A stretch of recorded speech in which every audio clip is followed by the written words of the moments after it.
That is very beautiful because that's inspiration that you could put in your books. It's like you have so much that you can put in your books, actually. And that's what I love about an author, when they can just put their whole heart and soul into their books because they love what they're doing. Yeah. That's just you can amazing. tell a lot of just, I can tell when somebody just trying to complete a book to get out of a contract or whatever. It's like you didn't think this through at all. This must have been your last book on your contract. Because, and some authors have told me that. Please don't read that book, Obsession. I just wrote that to get out of my contract. I didn't. I just threw some words together. Oh. And so I'm like, wow. I wouldn't even want to do that. I would at least try to put my all into my last book with this publisher or whatever. I just wouldn't want to put out anything because that can she really didn't care, so she just wrote anything, blah, blah, blah. She doesn't care about being an author. Oh, no, I definitely do not want to hear that at all. Yeah, it definitely can mess up your brand, but, when a person is bitter, if they didn't get along with their publishing company or they felt like their publisher played favoritism, which I hear a lot in the industry, publishers have favorite authors, so they promote them more and those authors sell more. You just want to basically get the hell on. And I can understand that. Mm-hmm. So, yeah. So how... But I couldn't do that. Right. Exactly. So how do you feel about, our, basically, us being black authors? How do you feel that we're put in a box, basically, and just our title is just urban? Everything we write is just basically urban this, urban that. We did it to ourselves. Nobody did that to us. That's true. We did that.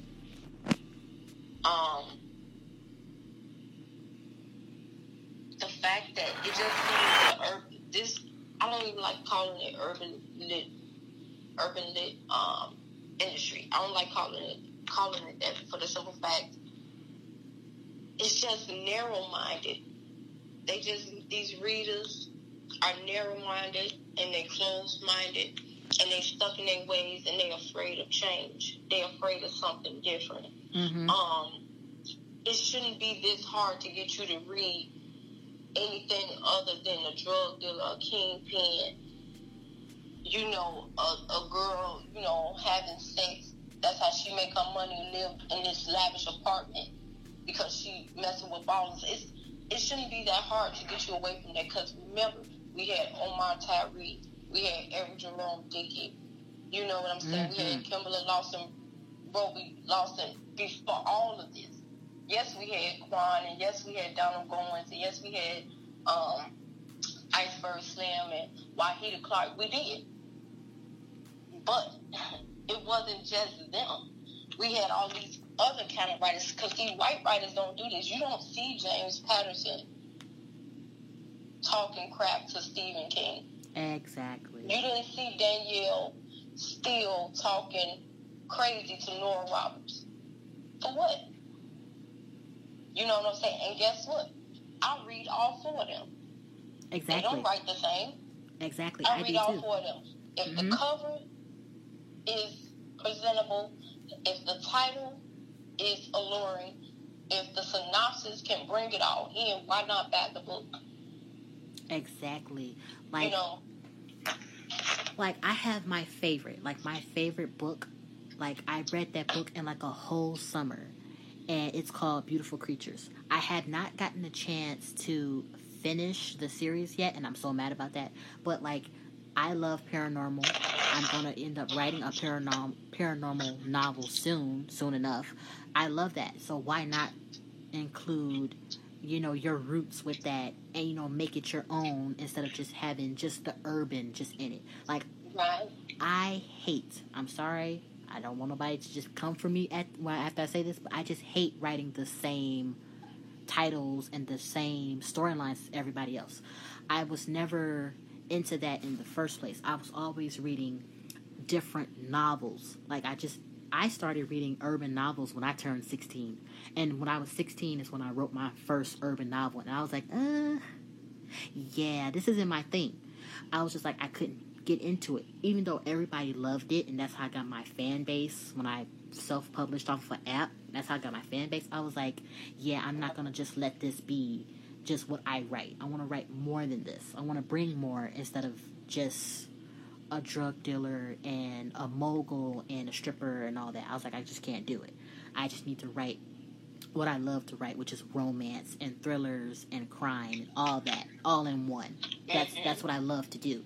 So why not have the reader at least test the waters just a little bit? Like if they do that with the author, they may love it, they may not. You know, it's something you have to do being an author.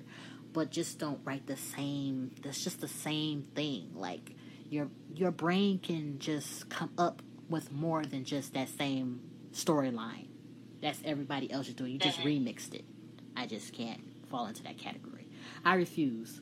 And my mom, she loves reading, so she told me that. She said, "Don't just be your own person. Even when you're creating book covers, don't do the same book covers that everybody else does."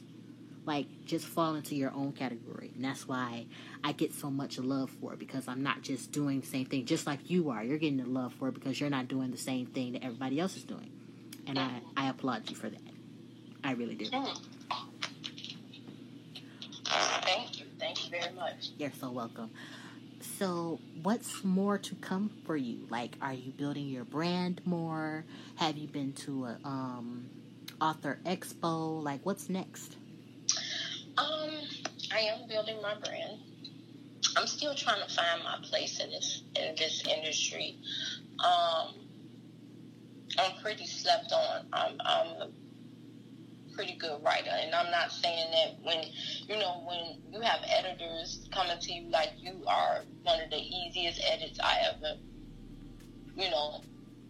had the pleasure of working with, and stuff like that. People saying that you really helped me because I put my life, pieces of my life in my books and stuff like that. So I'm trying to build around that, because I'm like, how people say Mary J. Blige is a relatable artist for women. Mm-hmm. They can relate. I'm like a relatable author. You read my work, you're like, yeah, this is my mom here. This is me here. Mm-hmm. This is my sister. When they read my work, they can see the people in their lives in my characters. So I'm trying to find a way to build on that. Mm-hmm. I blog, and it's mostly towards women. Like for instance, a blog that I have is called "Girl, You Single Again." Like, so. It's like, man, it can't be everybody. You know what I'm saying? It's time to, look in the mirror. And I have, like, girl, don't give them no run. 5 guys women should never sleep with. Like, we complain about certain men, but they show us all these signs. Like, the player and, the street lord and, all this other stuff. So I try to talk to my readers and stuff like that to build that relationship. I am doing Jessica Watkins Urban Expo in September. I had a lot of success there last year. Yeah, it was really professional. I go back when it's professional, even if I don't sell that much, but mm-hmm. if it's ran and done right and, is good vibes, I will come back. And so last year it was really nice. She's a great host, and everything. And yeah, I want to support her. And so yeah, I'll be there. Everybody right now is at the kickback, but I'm like, no, because there was some drama last year at kickback. So I'm like, I'll skip that one. But yeah, I like to travel, to do different events with my books, and yeah. Yeah, I'm just a one-woman show. I don't have a team yet, but that's coming. Yeah, me too. I was like, I can't make it to the kickback this year, and that's fine because I set goals for myself. I said I want to at least have a good amount of books out first before I even do this. I just don't want to go and have one book. Like, no, I want to have me like a line of my work to because I'm a perfectionist. So I want to have a line of my work just like, I made it here. This is my statement. Like, all these books is why I'm here. So yeah, you know that can backfire on you though. Oh, really? Because yeah, it can, and I'll tell you how. So when you go to this event, you have a whole bunch of other artists there. Mm-hmm. So a reader don't have time to stand at your table for 10 minutes for you to pitch every single book. Oh, true. You know what I'm saying? So you want to not have more than 2 or 3 books. One book, there's nothing wrong with that because you can sell the hell out of that one book. Like your pitch should never be over 90 seconds. Mm-hmm. You just want to hit them like a tagline. You want to hit them with that tagline. Okay, well, what's that? And then you say like the key things that will make them, that will draw them in. So yeah, people, I learned that the hard way, having like 5, 7 books, because you're trying to talk about each and every one of them. They don't have time for that. And they, it's too much. It can backfire. Now you see, I have not been in the writing industry long at all, and I never thought about that. Mm-hmm. Like, I never thought about that negative side to it, because I have been seeing a whole bunch of pictures on Facebook with all these popular authors, and they got this amount of books, and I'm like, right? Like, they're gonna sell all these books, but I never thought about that negative side. So, like, if you want to do that, like, say you have different genres, like, say you have romance here, erotica here, and urban romance or urban street lit or whatever, you just ask them, hey, what's your preference? I have street lit, I have erotica, I have romance. And if they say street lit, okay, those are the books you pitch to them, not the rest of them, because they just told you what they looking for. So you wouldn't waste your time talking about all the other books. You know what I'm saying? Exactly. I was thinking that too, because I was like, my first series, get done with that 2-part, and then come out with my next 2-part series. I'd be like, okay, I had me 2 series, and then probably work on like my next genre maybe. That's what I was hoping to do. But I was like, you know what? I'm not gonna just throw myself in a box. So I'm gonna go for it. I'm gonna publish this urban romance story with a little crime in it, and then I'm gonna go for my paranormal story, because the plot that I have, I feel like it's gonna be good and they're gonna love it. So there's gonna be the expo out here in Chicago, and I was like, maybe I can get to it. I'm like, maybe I can do this, because I have so much in my head that I'm prepared for this, because I have so many books that's done that I'm just eager to publish, But like, I want to be that I want to be that writer who puts out several books, but I'm like, I don't want to overflood my readers. They're gonna be like so confused. That's what I'm thinking. Like, they're gonna be so confused. Like, what just happened?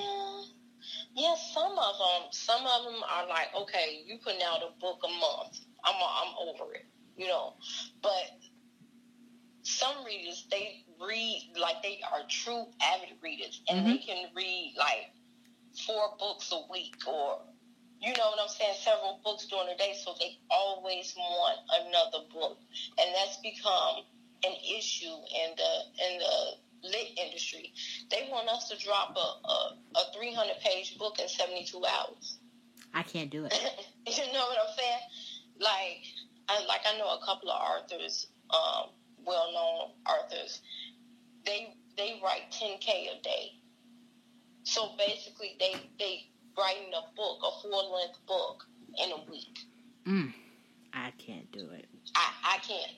I have 2 jobs, and my creativity doesn't work that way. Like, when I'm really flowing, I write. Then next thing you know, I'm painting. Then next thing you know, I'm doing photography. Then next thing you know, I'm crafting. Like, ooh, that sounds like me. Yeah. So it's like, but when I'm off, I'm off. You know what I'm saying? So right.